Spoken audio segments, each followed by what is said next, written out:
Damnation is the start of your morality. Destruction is its purpose, means, and end. Your code begins by damning man as evil, then demands that he practice a good which it defines as impossible for him to practice.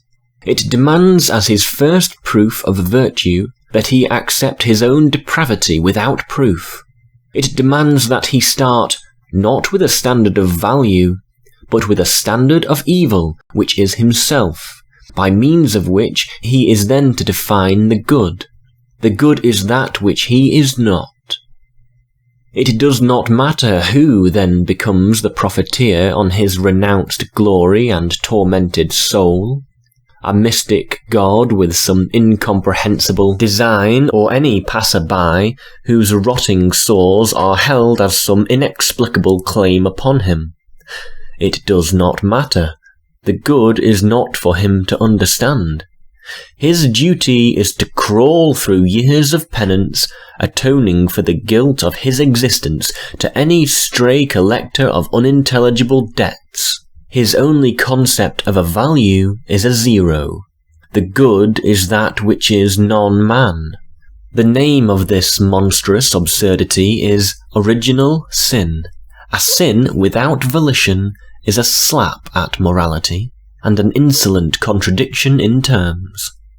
That which is outside of the possibility of choice is outside the province of morality. If man is evil by birth, he has no will, no power to change it. If he has no will, he can be neither good nor evil. A robot is amoral. To hold as man's sin a fact not open to his choice is a mockery of morality. To hold man's nature as his sin is a mockery of nature. To punish him for a crime he committed before he was born is a mockery of justice. To hold him guilty in a matter where no innocence exists is a mockery of reason. To destroy morality, nature, justice, and reason by means of a single concept is a feat of evil hardly to be matched, yet that is the root of your code. Do not hide behind the cowardly evasion that man is born with free will, but with a tendency to evil. A free will saddled with a tendency is like a game with loaded dice. It forces man to struggle through the effort of playing, to bear responsibility and pay for the game, but the decision is weighted in favour of a tendency that he had no power to escape.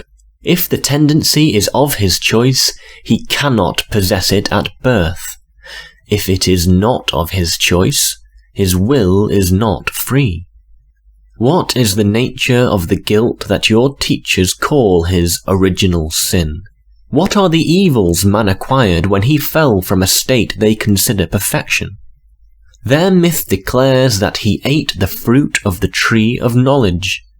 He acquired a mind and became a rational being. It was the knowledge of good and evil. He became a moral being. He was sentenced to earn his bread by his labour. He became a productive being. He was sentenced to experience desire. He acquired the capacity of sexual enjoyment.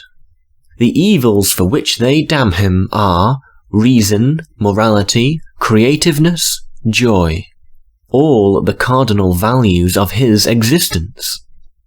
It is not his vices that their myth of man's fall is designed to explain and condemn.